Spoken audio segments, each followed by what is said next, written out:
All right, welcome everybody to A to Z Sports Live. I'm your host, Tyler Forness, and we are going to be doing this on a regular basis here moving forward, talking about your Minnesota Vikings. And I'm going to try and do these on Friday afternoons. One of the reasons why I want to do these on Friday afternoons is solely because, well, nobody else really does anything on Friday afternoons. It's a perfect way to go into the weekend having a quick conversation about the Minnesota Vikings and where things are currently at. One thing that really has piqued my interest as we kind of go into the final stages of the season is this topic of NFL draft position. And it's something that I've talked about a lot. If you follow me on the Real Forno show, we had a nice little conversation about it last night. And I'm going to continue that today because the idea that you should, once you're eliminated from the playoffs, you should just lose all your games for NFL draft position is kind of conventional wisdom at this point. I think it's a really fascinating idea that you should just automatically lose all your games because I will say on paper, losing all your games makes a ton of sense, right? Because if you end up having the first overall pick, you're going to theoretically get the best player in the draft. Now, it doesn't always work that way. There are so many variables that go into selecting in the NFL draft. But if you pick the first player and you pick theoretically the best player, you have the chance to get anybody you want. And the later on you pick, there are going to be players taken above you that you have no chance at. And theoretically, they should be better than the player you pick. Conventional wisdom, right? But if you end up taking that first overall pick and then you're wrong, well, you're kind of screwed anyways. So losing just to get a higher draft position, it'll give you a better chance of landing a great player, but it doesn't always necessarily work that way. And we've seen it time and time again. The best player from that 2020 NFL draft class is arguably Minnesota Vikings wide receiver Justin Jefferson, taken 22nd overall. When you talk about, just losing once nothing else matters, well, it also sends a dangerous message to your team. And I think that's a very intriguing element to this whole conversation. So let's kind of start here. If you end up just losing all of your games solely to get a higher draft pick, what does that do for your team moving forward? What does that mean when it comes to having sustainability long term? What does that mean when it comes to team culture? And I think when you look at things on paper, a higher draft pick means a better football player. Makes complete sense, right? And this is where some of the analytical discussion can get a little murky. I think analytics are a fantastic part of football. It helps you quantify things that you see when you normally wouldn't be able to do so. Well, on top of that, you have a discussion point of, well, analytics don't tell you everything and they don't speak for a locker room. If you just absolutely tank, just go talk to Brian Flores. Brian Flores was hired by the Miami Dolphins to be the head coach in the 2019 season. He didn't want to tank. Ownership did. And there's a lawsuit pending still about that conversation and about other hiring practices. It's become a really murky ordeal. But ownership tanks, players and coaches don't. So when you have Brian Flores winning 5 of the last 8 games and they go from 1st to 5th overall, they lost them Joe Burrow theoretically, but it got them Tua. And at the time, Tua was widely praised. He was coming off that hip injury, but tanking does not mean success. And I think that has been proven time and time again. The Miami Dolphins tanked. They're not exactly in a better place coming out of that. They made a couple playoff berths. That was it. And the Bears, their tank is only kind of working because they got lucky with that new head coach hiring Ben Johnson, and they got incredibly lucky that the Carolina Panthers decided, hey, we are going to give you an insane haul for an outlier at quarterback at 1st overall. And that landed them Caleb Williams. The Browns, they tanked like 5 times? None of those worked. They're still in a terrible, terrible spot despite a historically great defensive line.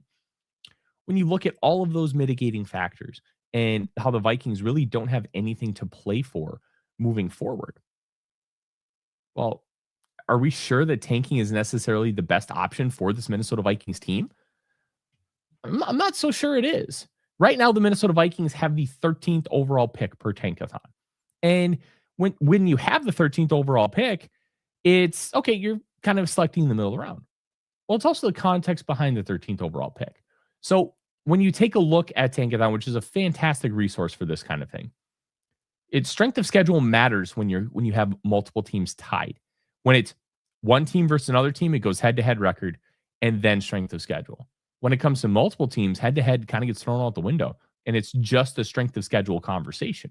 So with that strength of schedule, the Minnesota Vikings are in a three-way tie with the Miami Dolphins and Kansas City Chiefs, and they have the hardest strength of schedule, meaning that they have the worst pick, because the worse your strength of schedule, the easier it is theoretically to lose those games. Therefore, you are not a worse football team than somebody like the Miami Dolphins, who has a 483 strength of schedule to the Vikings 523. And now the Chiefs have a 520 strength of schedule. They play the Titans this week, and the Vikings play the Giants.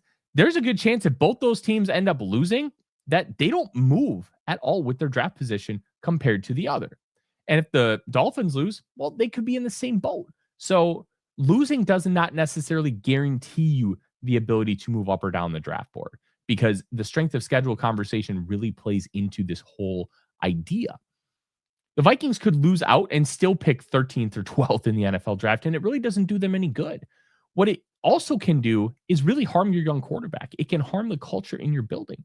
Kevin O'Connell right now has coached 65 games for the Minnesota Vikings in the regular season. He is 40-25.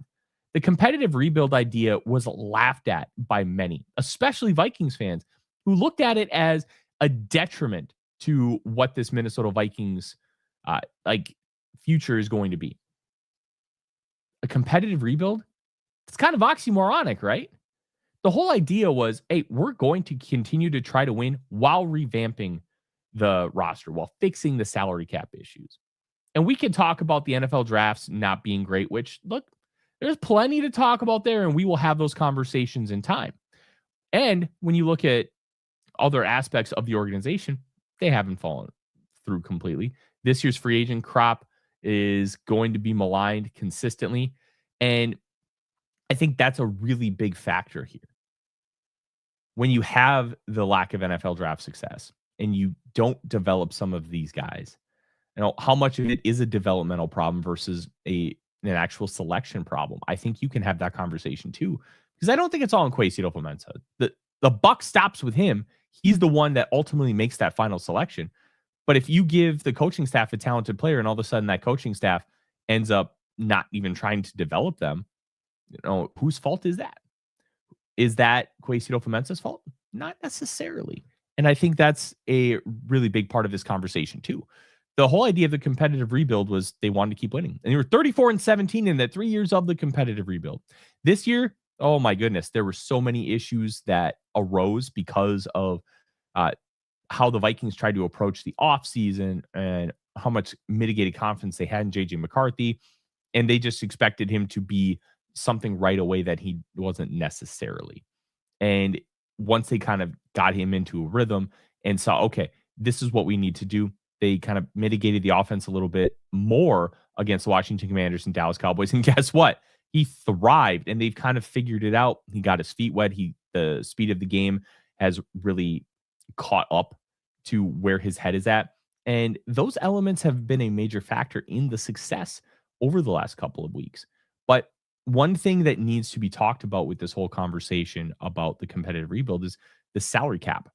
They fixed the salary cap, because remember, Rick Spielman left them some bad contracts. That Adam Thielen contract, not the one he was on when the Vikings traded for him, which is a whole nother discussion.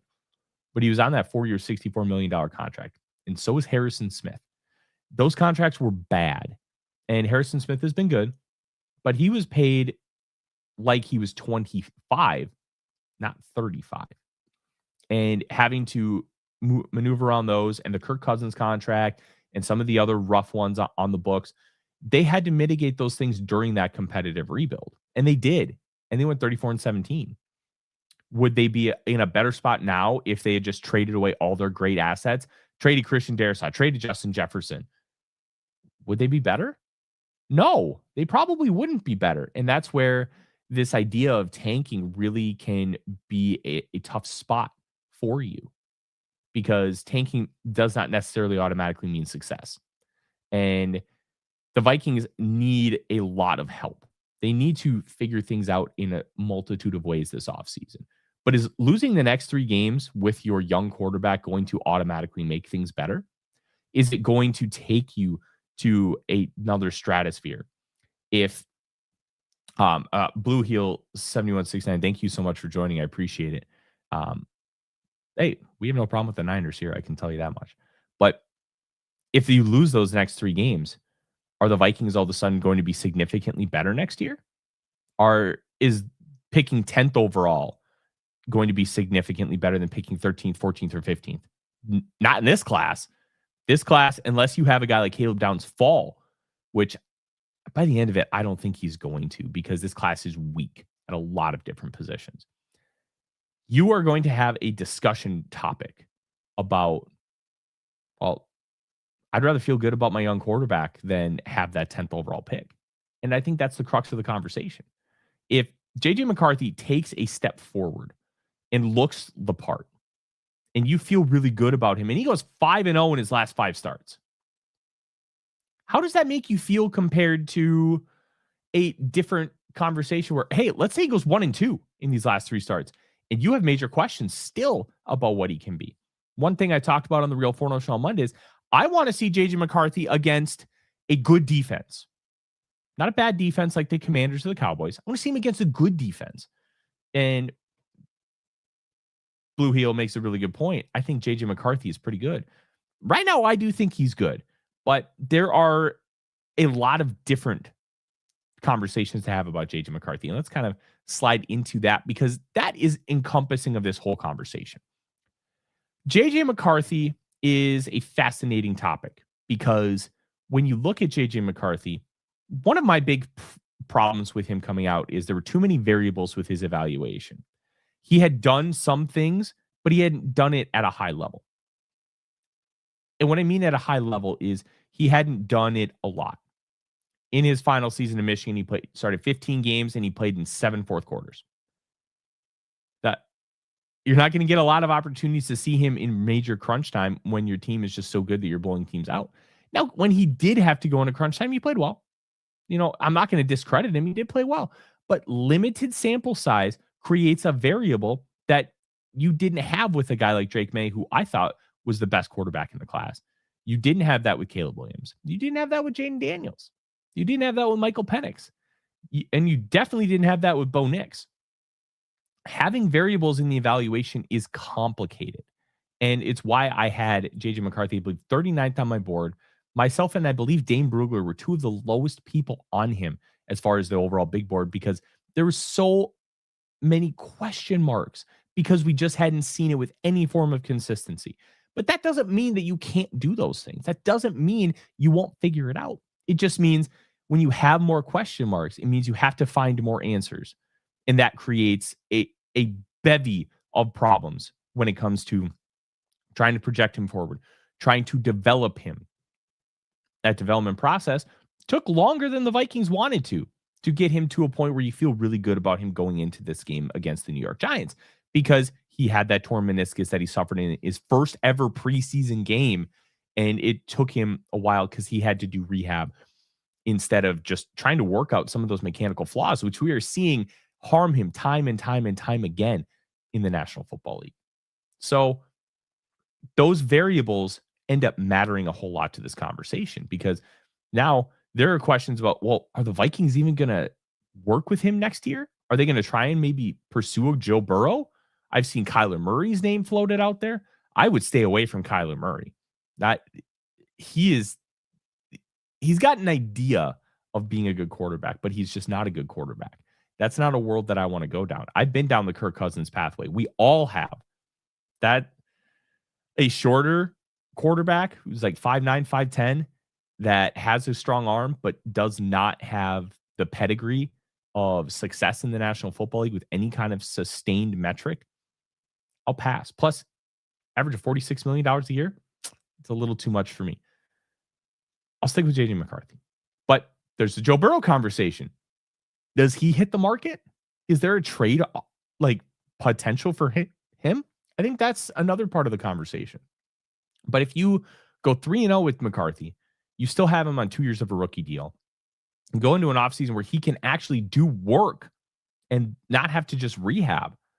That creates a whole bevy of opportunities for your football team. You want to have him on a rookie contract so you can spend elsewhere. That's why they put so much money into Jonathan Allen, Javon Hargrave, Ryan Kelly and Will Fries, because they had that financial flexibility. And if you go into these final 3 games and just lose, well, if you tank those games, how is JJ McCarthy going to feel coming out of those games? How are you going to feel about JJ McCarthy? It's a complicated question, right? The culture aspect of this is to just continue to grow and continue to develop and win football games. If you finish 9-8 and you end up picking 15th, who cares? Get a good player at 15. The 2 best players on this Minnesota Vikings team were taken at 22nd overall in Justin Jefferson and 23rd overall in Christian Darrisaw, and that came after a trade down of 9 spots. I think you're going to be just fine if you end up waiting on a draft pick and you have to, hey, guess what? You just won your final 5 games and now you feel great going into that final stretch. I think that is significantly more important than the conventional wisdom of, oh, just do anything you can to get a higher draft pick. I don't care about a slightly higher draft pick if it means I feel bad about this football team going into the offseason. I'd rather feel great about where I'm at with my starting quarterback. I'd rather feel great about the direction that Kevin O'Connell and Kwesi Ofementa are taking this team, assuming they both still have their jobs at the end of the year, which I believe they will. It's a difficult conversation of going against conventional wisdom. And that conventional wisdom says, well, once you're out, just lose all your games. That conventional wisdom doesn't necessarily take into account what happens in the locker room, how the players feel about the direction of this football team. That could affect free agents. That could affect, hey, maybe I will take a $1 million pay cut because I want to stay here and I don't want to have to move and go to a new team, learn a new scheme and new players and a new locker room. But if you don't have that good culture, maybe they're like, you know what? I just want out of here. This is a toxic place. Having a good culture matters more than a little bit of draft position. And I believe the Vikings feel that way. They've shown that they feel that way when it comes to a lot of different elements of this football team. They've shown that they want to continue looking at things from a positive perspective. They want to continue to win football games even when they don't matter. And I think that's an objectively good thing. And if we're really that worried about pick 10 versus pick 15, man, there are more important things to worry about with this football team than that. Couple more things before we get going. I do want to inform everybody that this video is sponsored by Underdog Fantasy. We have a fantastic partnership with them, and I love personally using Underdog Fantasy. One of the reasons I like using it is because it gives you the opportunity to have a little bit of fun with these games. I love to do higher or lowers. I'm higher on Justin Jefferson's 55.5 receiving yards because I do think that connection with JJ McCarthy gets relatively fixed this weekend. And I'm lower on Jackson Dart's 197.5 passing yards because this team is not allowed a passing touchdown in 5 weeks. And with how they're going to do their simulated pressures and blitz packages, I think Jackson Dart is going to be scrambling and running a lot more than he's going to be throwing on some of these dropbacks, which is going to lower that number. Remember, use promo code A to Z on your first $5 play. You'll get $75 in bonus credits. And now is the perfect time to sign up for one reason.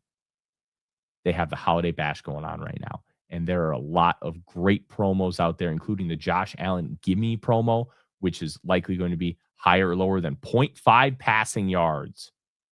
Yeah. A free pick on your lineup. So use promo code A to Z and join us in the fun. Now let's talk about a couple other things here before we wrap up. This Giants team is an interesting one. If Kayvon Thibodeau doesn't practice today, he's going to be out. That just leaves Abdul Carter and Brian Burns, who are going to be really good pass rushers in their own right. But that doesn't necessarily mean that they're going to be able to get home, because this Vikings offensive line played very, very well against the Cowboys last week. Only 7 pressures on 28 dropbacks. That was a significantly low number for the Vikings. 25% pressure percentage per PFF is awesome. It also didn't allow a single sack. And now sacks are also a quarterback stat. McCarthy was holding the ball way too long. He had one of his higher depth of targets of the year, over 10.7 yards, and he posted an EPA per play of over 0.5 for the game. Just a fantastic performance from the young quarterback. But dealing with Brian Burns and Abdul Carter could prove to be a problem, especially because Dexter Lawrence is in the middle. Now, he has not played as well this year as he had in the previous couple, But dealing with all three of those guys at once could be an issue, especially if Christian Darrisaw doesn't play. And that to me is the number one storyline from an on-field perspective with the Vikings outside of JJ McCarthy. What's going on with Darrisaw? Ben Gesson, kudos to him because I've been talking about it for a couple weeks. It's probably just a good idea to shut Christian Darrisaw down. And he just straight up asked, are you considering shutting him down? And they said it's a week-to-week proposition. Kevin O'Connell did at his press conference on Wednesday because it's just kind of lingering. And I'm very curious how much of this is mental because so much of coming back from knee injuries is mental. Like, I can trust this. I can believe that this is going to be a thing. I can believe that my knee is going to be just fine. Those elements are a difficult one for the Minnesota Vikings. And I think if Darrisaw is not comfortable with his knee, maybe you just shut him down for the year. It's not worth putting him at risk for next season because next season is going to be more important than right now. This isn't a move where it comes to tanking, but it's about making sure that your players are okay. And everybody's banged up, but there's a level of banged up. If you got bumps and bruises, okay, whatever. But they put Jonathan Grenard on injured reserve and Josh Metellus because they have shoulder injuries, likely labrums, which you can play through, but you just need a little extra support, and it's more of a pain tolerance thing.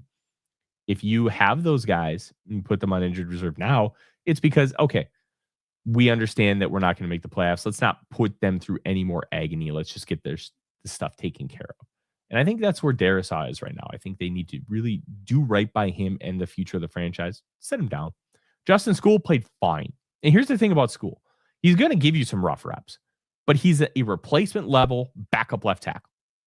Give him some help, give him some chips, and he's going to get beat.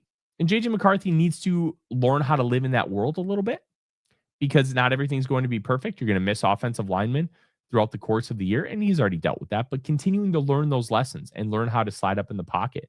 That back shoulder fade to Jalen Naylor on the fourth down, where he sensed that there was only pressure coming from his backside, so he kind of moved to his front side and then threw a beautiful ball. Those little lessons, those little things are so good for his development. And doing that this week without Christian Darrisaw and continuing to do that the rest of the year could end up helping his development. Now, you want Darrisaw to play, but figuring out how to get him 100% healthy for next season, I think is paramount more than anything. The other thing I'm going to be really paying attention to, I want to see what Jay Ward does because we did just talk about Josh Metellus being out for the game against the New York Giants, and he's out for the rest of the year with that shoulder injury. Jay Ward, it was a fourth-round pick out of LSU in the 2023 NFL draft, and he's been an okay-ish special teamer, had some honestly pretty rough reps, but some guys just aren't great special teamers. Some guys are great special teamers. That doesn't necessarily mean they can't play on defense or offense. Ward, they tried in the slot last year, thinking, okay, this guy can be our slot cornerback. Well, guess what? He wasn't. He was not a good slot cornerback.